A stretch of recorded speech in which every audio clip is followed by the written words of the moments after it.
स्वागत है दोस्तों आपका अपने YouTube channel LCP chemistry hub में। अपन चर्चा कर रहे थे अध्याय संख्या 1 विलयन की, और आज का ये जो वीडियो सेशन है ये पूर्ण रूप से आधारित होगा राउल्ट नियम पर। इस वीडियो सेशन में राउल्ट नियम का क्या कथन है और राउल्ट नियम के लिए समीकरण व्युत्पन्न करेंगे। आइए स्टार्ट करते हैं वीडियो सेशन को, जिसमें आपको एनसीईआरटी का निचोड़ मिलेगा। आइए सबसे पहले बात करते हैं अपन वाष्प दाब की। ये जो आपके पास सबसे पहले अपन डील करेंगे वाष्प दाब से, वेपर प्रेशर से, और फिर इस वाष्प दाब को अपन संबंधित करेंगे राउल्ट नियम से। तो वाष्प दाब को किस प्रकार से परिभाषित करते हो, इसके लिए परिभाषा देखिए। परिभाषा बिल्कुल सिंपल सी परिभाषा है।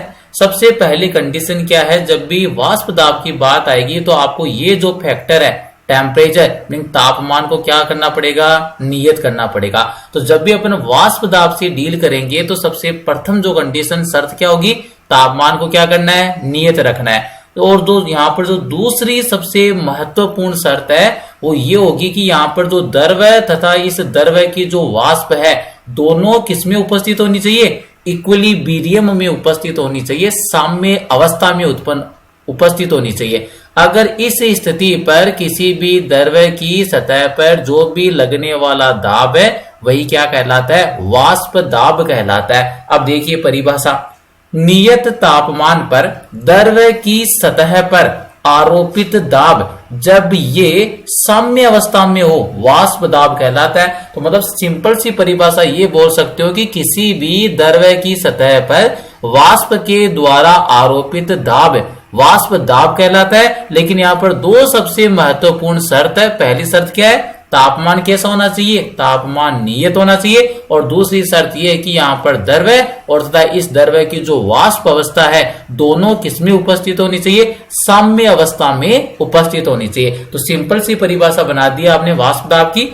नियत ताप पर द्रव की सतह पर आरोपित दाब जब ये साम्य अवस्था में हो, और साम्य अवस्था में कौन होगा, द्रव तथा इसकी वाष्प, तो ये दाब भी क्या कहलाता है, वाष्प दाब कहलाता है। अब जो अपना आज का जो वीडियो सेशन आधारित है संपूर्ण रूप से राउल्ट नियम, इसके बारे में अध्ययन करेंगे।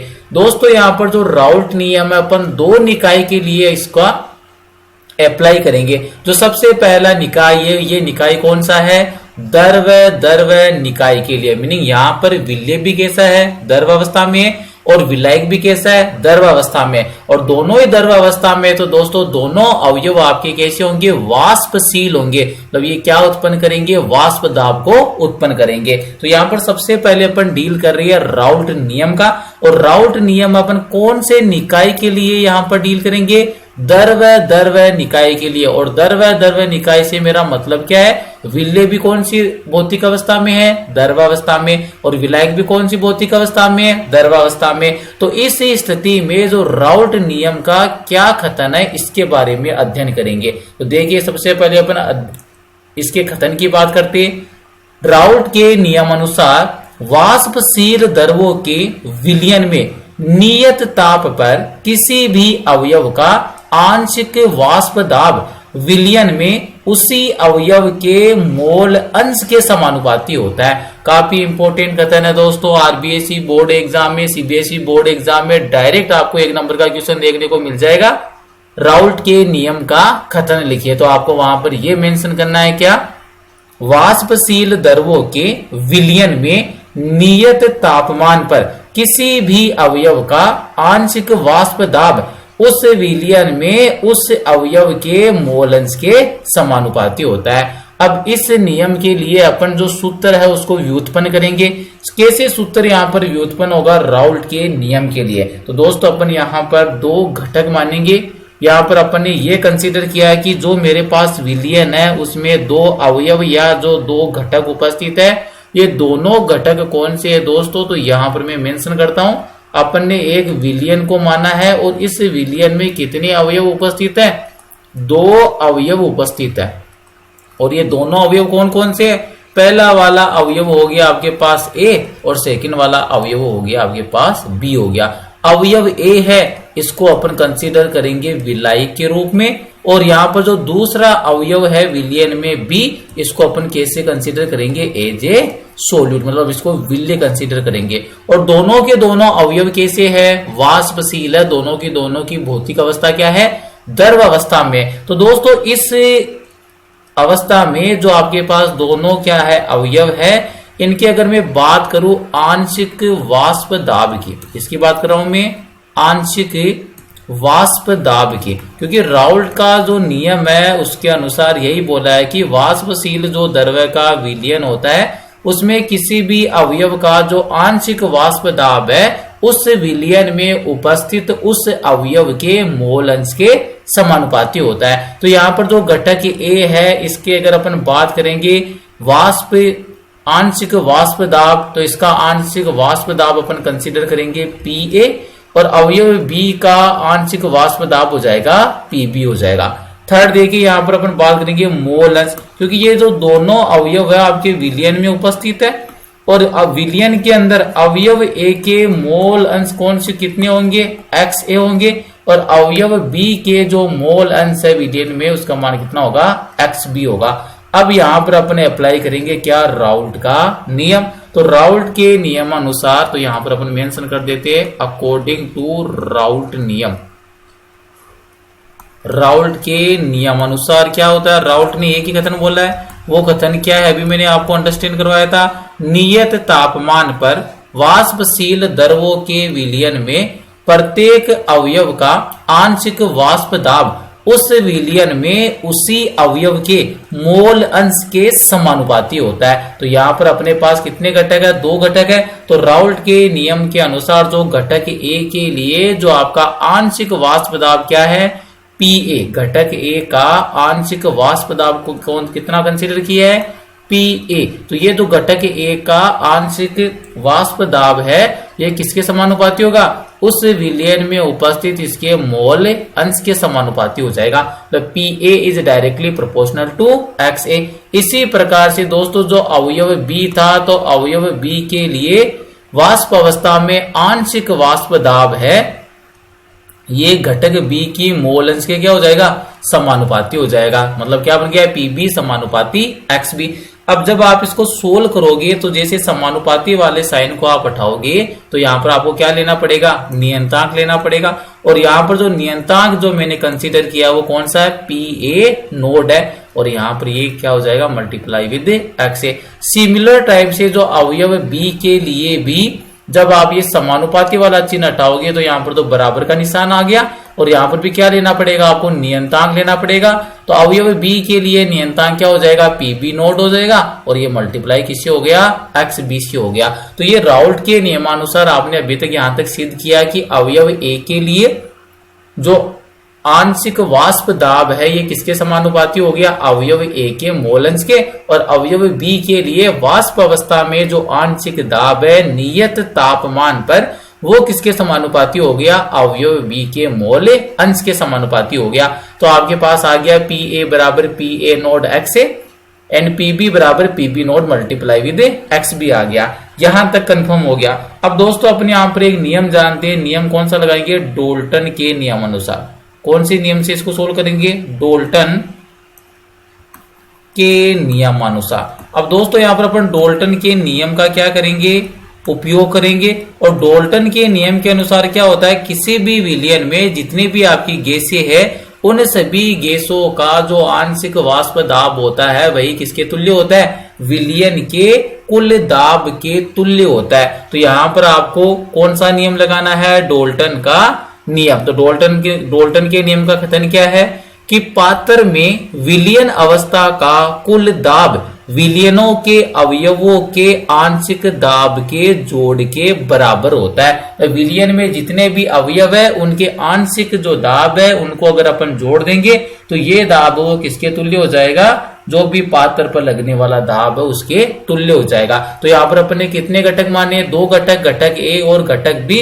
तो डोल्टन के नियमानुसार क्या हो जाएगा, जो भी कुल दाब है, कुल दाब को मैंने प्रदर्शित किया है P से, तो ये कुल दाब किसके तुल्य हो जाएगा, घटक ए का आंशिक वाष्प दाब प्लस घटक बी का आंशिक वाष्प दाब। इन दोनों घटकों के आंशिक वाष्प दाब का जो जोड़ होगा वही किसके तुल्य होगा, विलयन के कुल दाब के तुल्य होगा। तो यहाँ पर समीकरण क्या बन गई, P is equal to P A plus P B. अब यहाँ पर पी ए की वैल्यू अपने पास ऑलरेडी है, कौन सी समीकरण में, इसको समीकरण नंबर 1 बोल दिया, और पीबी की वैल्यू वाली समीकरण को कौन सा बोल दिया, समीकरण नंबर 2 बोल दिया। तो यहाँ से समीकरण नंबर 1 और समीकरण नंबर 2 से पी ए तथा पीबी का मान किसमें रखेंगे, अपन समीकरण नंबर 3 में रखेंगे। और समीकरण नंबर 3 किसको बता रही है, डाल्टन के नियम को। तो देखिए यहाँ पर क्या समीकरण बनेगी, P is equal to P A naught X A plus PB की वैल्यू कितनी पुट कर देंगे यहाँ पर, PB node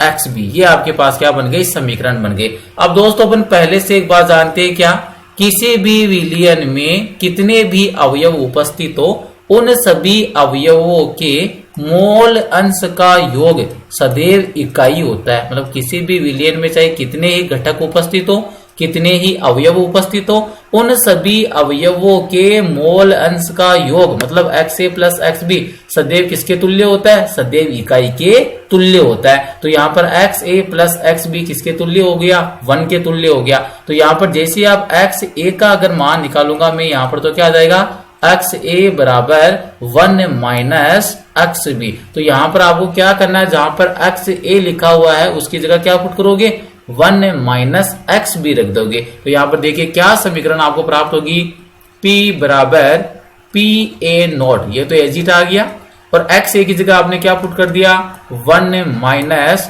X B put कर दिया, प्लस नेक्स्ट जो है एजिट मेंशन हो जाएगा, P B naught X B हो गया। अब आप इसको और सिंप्लीफाई कर लीजिए, एक्सटेंड कीजिए, पी ए नोट को 1 से मल्टीप्लाई करोगे तो कितना आ गया, पी ए नोट, माइनस वाला साइन है तो माइनस मेंशन कर दिया, पी ए नोट को गुणा कीजिए एक्स बी से तो क्या बन जाएगा, P A naught X B बन गया, प्लस ये सेम आ जाएगा एजिट, क्या इक्वेशन बन जाएगी आपके पास, P B naught X B बन गया। अब दोस्तों इस समीकरण को मैं क्या कर लेता हूं,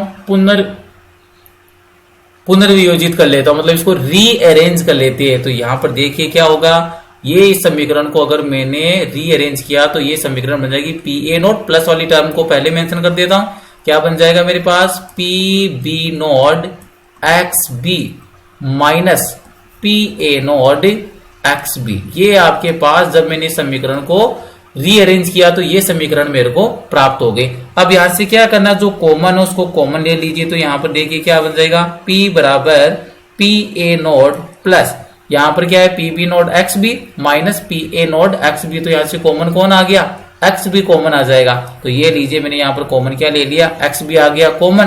तो यहां पर क्या रह गया, यहां पर रह गया P B naught minus P A naught. तो ये आपको दोस्तों समीकरण प्राप्त हो गई है।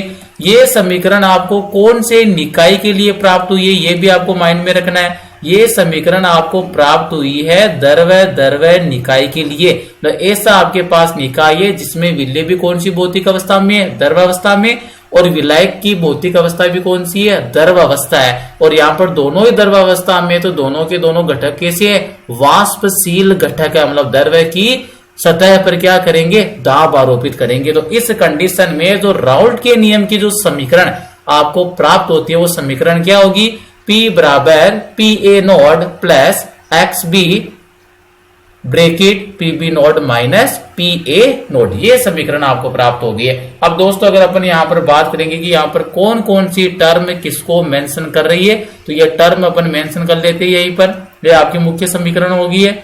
अगर अपन बात करें एक्स ए, तो यहाँ पर एक्स ए किसको दर्शा रहा है, अवयव ए का मोल अंश, अवयव ए का मोल अंश, क्योंकि अपने दो अवयव को माना था, एक तो अवयव ए था और दूसरा अवयव बी था।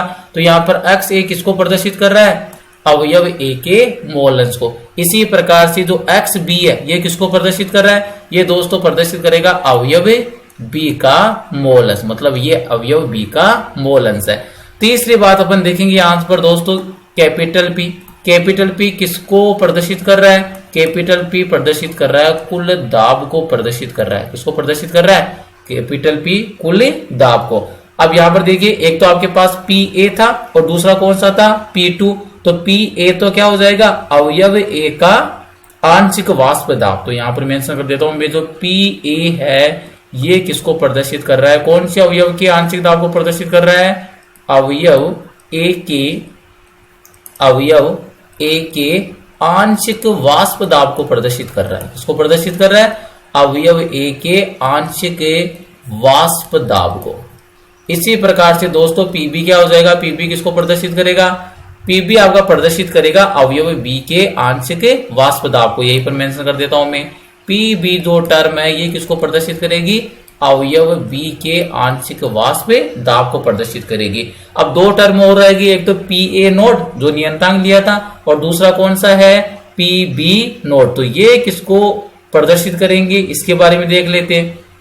तो यहाँ पर जो PA नोड है ये किसको प्रदर्शित करेगा, ये आपका जो घटक A है इसके वाष्प दाब को प्रदर्शित करेगा, मतलब शुद्ध घटक A का वाष्प दाब। तो ये लीजिए, इसको भी अपन मेंशन कर देते। अगर अपन बात करें, ये लीजिए, अगर अपन बात करें यहाँ पर PA नोड की, तो यहाँ पर जो PA नोड टर्म है ये किसको प्रदर्शित कर रही है, शुद्ध अवयव घटक A का वाष्प दाब। किसको प्रदर्शित करेगा, शुद्ध घटक A का वाष्प दाब। तो ये लीजिए यहां पर मेंशन कर दिया, PA नोड यहां पर प्रदर्शित करेगा शुद्ध घटक A का वाष्प दाब। मतलब जब ये शुद्ध अवस्था में होगा तब इस घटक का वाष्प दाब जो होगा वो किसके तुल्य होगा दोस्तों, PA नोड के तुल्य होगा। इसी प्रकार दोस्तों जो PB नोड है ये किसको प्रदर्शित करेगा, शुद्ध घटक B का वाष्प दाब को प्रदर्शित करेगा। तो ये जो आपने सबसे पहले राउल्ट के नियम के कथन को स्पष्ट कर दिया। क्या बोला था राउल्ट ने एक ही लाइन बोली थी, क्या नियम था राउल्ट का, कि जब भी आपके पास वाष्पशील द्रवों का विलयन है तो इस विलयन में नियत तापमान पर किसी भी अवयव का आंशिक वाष्प दाब है वो विलयन में उसी अवयव के मोल अंश के समानुपाती होता है। सबसे प्रथम बार अपन ने जो राउल्ट का नियम लगाया वो किसके लिए लगाया, द्रव्य निकाय के लिए लगाया। और जैसे द्रव्य निकाय के लिए आपने ये नियम लगाया, दो घटक मान लिए, घटक A और घटक B, इनका आंशिक वाष्प दाब हो गया घटक A के लिए PA और घटक B के लिए PB, और इनके मोल अंश क्या हो जाएगी, घटक A का मोल अंश हो गया XA और घटक B का मोल अंश हो गया XB हो गया। फिर राउल्ट का नियम लगा दिया आपने, आंशिक वाष्प दाब को मोल अंश के समानुपाती कर दिया। उसके बाद में डाल्टन के नियमानुसार आपने क्या किया, जो कुल दाब हो वो किसके तुल्य हो जाएगा, इन अवयवों के आंशिक वाष्प दाब के योग के तुल्य हो जाएगा। और जब आपने सोल्व किया द्रव्य निकाय के लिए तो राउल्ट नियम की क्या समीकरण आपको प्राप्त हुई, P बराबर PA node plus XB bracket PB node minus PA node हो गया। अब दोस्तों अपन बात करेंगे यहां पर जो आपके पास राउल्ट का नियम है, अब अपन दूसरे निकाय के लिए इसको उपयोग में लाएंगे। और दूसरा निकाय कौन सा है, दूसरा निकाय आपने कंसीडर किया, इस निकाय कौन सा निकाय का नाम क्या है, ठोस द्रव्य निकाय के लिए। नाम से पता चल जाना चाहिए कि यहाँ पर जो विलय होगा वो ठोस होगा और विलायक कौन सा होगा, द्रव होगा। इससे पहले जिस निकाय के लिए आपने राउल्ट नियम को उपयोग किया था उसके अंदर दोनों ही घटक कौन सी भौतिक अवस्था में थे, द्रव अवस्था में। तो आइए दोस्तों इस अवस्था में क्या राउल्ट के नियम की समीकरण आपको प्राप्त होगी उससे डील करते हैं। राउल्ट नियम देखिए, लेकिन अब की बार सिस्टम कौन सा आ गया, निकाय कौन सा आ गया, ठोस द्रव्य निकाय के लिए। तो यहां पर एक ही कथन बनेगा क्या, कि वाष्प दाब में आपेक्षिक अवनमन विलय के मोल अंश के समान होता है। अभी अपन इसको सिद्ध करेंगे, जब लास्ट में जो आपको समीकरण प्राप्त होगी उस समीकरण में यही संबंध स्थापित होगा, क्या, कि वाष्प अवस्था में आपेक्षिक अवनमन विलय के मोल अंश के समान होता है। क्योंकि विलय कैसा होता है, अवाष्पशील होता है। क्योंकि यहाँ पर जो अपन ने दो घटक माने हैं, घटक A और घटक B, अब की बार जो आपका घटक B होगा, विलय होगा, वो कौन सा है, ठोस। और जब ये ठोस अवस्था में तो दोस्तों ये कैसा होगा, अवाष्पशील होगा, जबकि विलायक कौन सा होगा, वाष्पशील होगा। तो यहाँ पर अपन इसको वापिस से कंसिडर करते। सबसे पहले अगर अपन बात कर ले वापिस से कितने घटक मानेंगे, दो घटक अपन विलय के अंदर विलयन में कंसिडर कर रही है।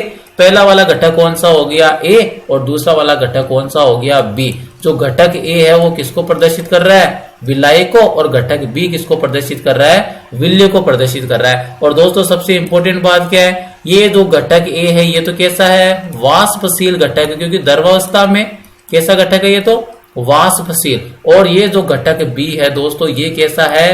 अवाष्पशील है। क्यों? क्योंकि इसकी भौतिक अवस्था कौन सी है?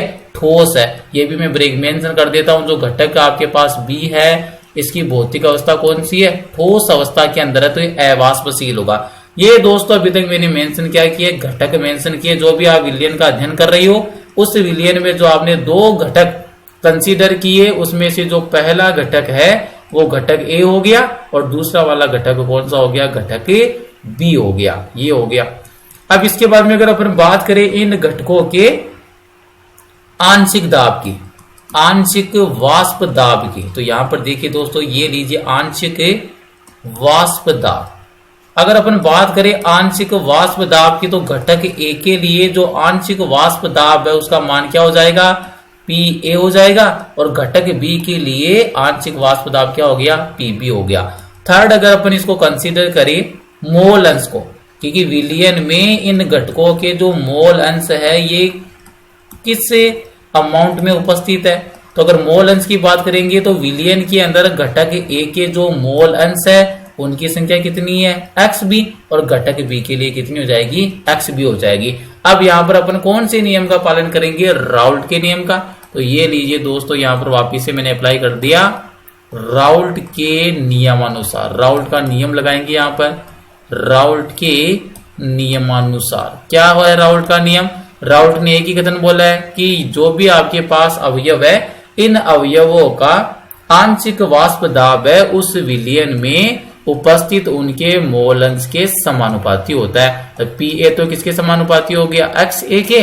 और दोस्तों इसी प्रकार से जो घटक बी के लिए जो आंशिक वाष्प दाब पी बी है, ये किसके समानुपाती हो जाएगा? एक्स बी के। जब आप इन समीकरण को सोल्व करोगे, एक्सटेंड करोगे, तो क्या बन जाएगा? पी ए बराबर P A naught X A, and घटक बी के लिए क्या बन जाएगा?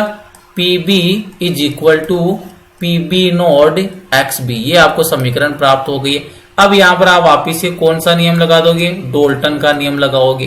तो ये लीजिए यहां पर वापिस से कौन सा नियम लगा दिया? डोल्टन के नियमानुसार। तो डोल्टन के नियमानुसार क्या होगा? जो भी आपके पास जितने भी घटक है विलयन में, उन सभी घटकों के आंशिक वाष्प दाब का योग कुल दाब के तुल्य होता है। तो यहाँ पर कुल दाब को मैंने क्या कंसीडर कर लिया है? Capital P.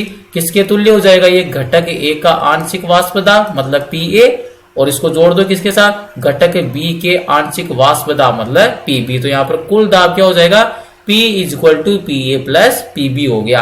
अब अपन इसको आगे सोल्व करते हैं दोस्तों। तो ये लीजिए क्या इक्वेशन बनेगी? P is equal to P A का मान रख दीजिए, क्या माना जाएगा? P A naught X A plus यहां पर बन गया आपके पास P B naught X B बन गया।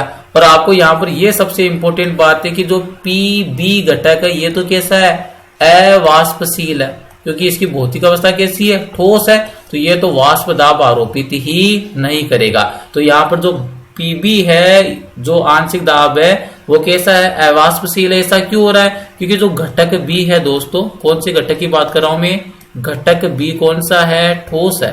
घटक बी कौन सा है? ठोस है विलय, और साथ में कैसा है? अवाष्पशील। कैसा है? अवाष्पशील है। तो इस अवस्था में दोस्तों जो आपके पास कुल दाब होगा वो किसके तुल्य होगा? घटक ए के तुल्य होगा। मतलब वो किसके तुल्य? पी ए के तुल्य होगा। वो तुल्य नहीं होगा P A plus P B के तुल्य नहीं होगा। इस वाली टर्म को आप इरेज कर सकते हो। क्यों? क्योंकि यहां पर जो भी आपके पास कुल जो दाब आएगा दोस्तों वो किसके तुल्य रहेगा? वो तुल्य रहेगा केवल और केवल पी ए के। और इसका रीजन बता दिया मैंने। रीजन क्या है? रीजन ये रहा कि घटक भी ठोस है, अवाष्पशील है। तो यहाँ पर विलयन का कुल दाब वो किसके तुल्य हो जाएगा? घटक ए के। घटक ए के आंशिक वाष्प दाब के तुल्य हो जाएगा। ऐसा क्यों हो रहा है? क्योंकि अपन को पता है पहले से। क्या पता है अपन को? क्योंकि यहाँ पर जो घटक बी के लिए मतलब जो पी बी है, जो किसके तुल्य था? P B naught X B, ये एक्चुअल में किसके तुल्य हो जाएगा? शून्य हो जाएगा यहाँ पर, क्योंकि ये कैसा है? घटक भी ठोस और अवाष्पशील है। तो यहाँ पर P बराबर क्या हो गया? पी ए हो गया। अब इस वाली समीकरण को अगर एक्सटेंड करते हैं तो P इक्वल टू क्या बन गया? पी ए नॉट एक्स ए बन गया। और इससे जो पहली वाली स्लाइड के अंदर भी अपन ने देखा था क्या, कि अपन को पता है कि किसी भी विलयन में कितने घटक उपस्थित हो उन सभी अवयवों के मोल अंश का योग सदैव इकाई होता है। तो यहां से आप अवयव ए के लिए मोल अंश का मान निकाल सकते हो, क्या बन जाएगा X A is equal to 1 minus X B. तो ये वाली वैल्यू यहां पर पुट कीजिए, क्या समीकरण बनेगी P is equal to P A naught और एक्स ए की जगह क्या पुट कर दिया आपने 1 माइनस एक्स बी। अगर इस समीकरण को आप एक्सटेंड करोगे तो देखिए क्या समीकरण बन जाएगी आपके पास, लास्ट में आपको प्राप्त हुआ था P बराबर P A naught x A की जगह आपने पुट कर दिया 1 माइनस एक्स बी। अब आपको क्या करना है, इसको एक्सटेंड कीजिए, सिंप्लीफाई कीजिए। तो P equal to P A naught को 1 से गुणा किया तो क्या आ गया P A naught minus P A naught को गुणा किसे करोगे एक्स बी से, तो क्या इक्वेशन बन जाएगी P A naught X B बन गया। ये आपको क्या हो गई समीकरण प्राप्त हो गए। अब आपको यहाँ पर दोस्तों क्या करना है, इस समीकरण को रीअरेंज अगर मैं करता हूं तो देखिए क्या समीकरण बन रही है आपके पास, P A naught X B is equal to P A naught minus P. ये देखिए P A naught X B, इसको मैंने इस साइड ट्रांसफर कर दिया तो ये माइनस का था तो किस में आ गया प्लस में, और ये प्लस का तो किस में आ जाएगा माइनस में। तो मेरे पास क्या बन गया P A naught X B बराबर P A naught minus P. और यहां से आपको विल्ले के मोल अंश निकालने, मतलब एक्स बी क्या है यहाँ पर घटक बी कौन सा था विल्ले, तो विल्ले का जो मोल अंश है वो किसके समान किसके बराबर हो जाएगा X B is equal to क्या इक्वेशन बनेगी P A naught minus P divide by क्या आ जाएगा पी ए नोड आ जाएगा। ये दोस्तों आपके पास समीकरण प्राप्त हो गई है। ये समीकरण राउल्ट के नियम की है, लेकिन कौन से निकाय के लिए, ठोस द्रव्य निकाय के लिए है, जिसमें विल्य है वो ठोस अवस्था में है, अवाष्पशील होगा। तो इस अवस्था में जो विलयन का जो कुल दाब है वो घटक ए के आंशिक दाब के तुल्य होगा। और सबसे इंपॉर्टेंट बात है जो आपने स्टार्टिंग में लाइन बोली थी दोस्तों, क्या कि जो भी विल्ले का जो मोल अंश है, विल्ले का मोल अंश का मतलब क्या हो गया एक्स बी, ये आपने स्टार्टिंग में बोला था कि जो विल्ले का मोल अंश है ये एक्चुअल में किसके बराबर होता है, वाष्प दाब में आपेक्षिक अवनमन के तुल्य होता है, relative lowering in vapour pressure. इसका मतलब क्या है RLVP का वाष्प दाब में आपेक्षिक अवनमन। तो ये देखिए जो आपने कथन स्टार्ट किया था उसमें यही बोला था, देखिए कथन क्या था, ठोस द्रव्य निकाय के लिए जो राउल्ट नियम है इसका क्या कथन बनेगा, वाष्प दाब में आपेक्षिक अवनमन, जिसको क्या बोला था मैंने RLVP, वाष्प दाब में आपेक्षिक अवनमन विल्ले के मोल अंश के समान होता है। ये देखिए यहाँ पर ये आपको प्राप्त हुआ लास्ट के अंदर, इसको तो क्या बोल दिया वाष्प दाब में आपेक्षिक अवनमन, दैट मीन्स RLVP। और देखिए ये किसके समान हो रहा है, बी घटक कौन सा है विल्ले, और एक्स बी किसको बता रहा है विल्ले का मोल है। तो देखिए यही प्राप्त हुआ है कि जो वाष्प दाब में आपेक्षिक अवनमन है वो विल्ले के मोल अंश के बराबर होता है। यहाँ पे बाकी जो टर्म आपको सब पता है, पी क्या है, पी ए नोड क्या है, पी क्या है, पी ए नोड क्या है, एक्स बी क्या है, यहाँ पर मैं मेंशन कर देता हूं एक्स बी एक्चुअल में क्या है विल्ले का मोल अंश है। किसके मोल अंश है, विल्ले के मोल अंश। तो ये आज की क्लास में अपन ने जो राउल्ट का नियम है दोनों निकाय के लिए देख लिया, द्रव्य निकाय के लिए भी समीकरण को व्युत्पन्न कर दिया और ठोस द्रव्य निकाय के लिए भी राउल्ट के समीकरण को व्युत्पन्न कर दिया। ये समीकरण सबसे इंपॉर्टेंट है, कौन सी वाली, ठोस द्रव्य निकाय वाली। अगर वीडियो में कुछ भी आपको सीखने को मिला है तो वीडियो को लाइक कीजिए, LCP chemistry hub YouTube channel को सब्सक्राइब कीजिए। Thank you.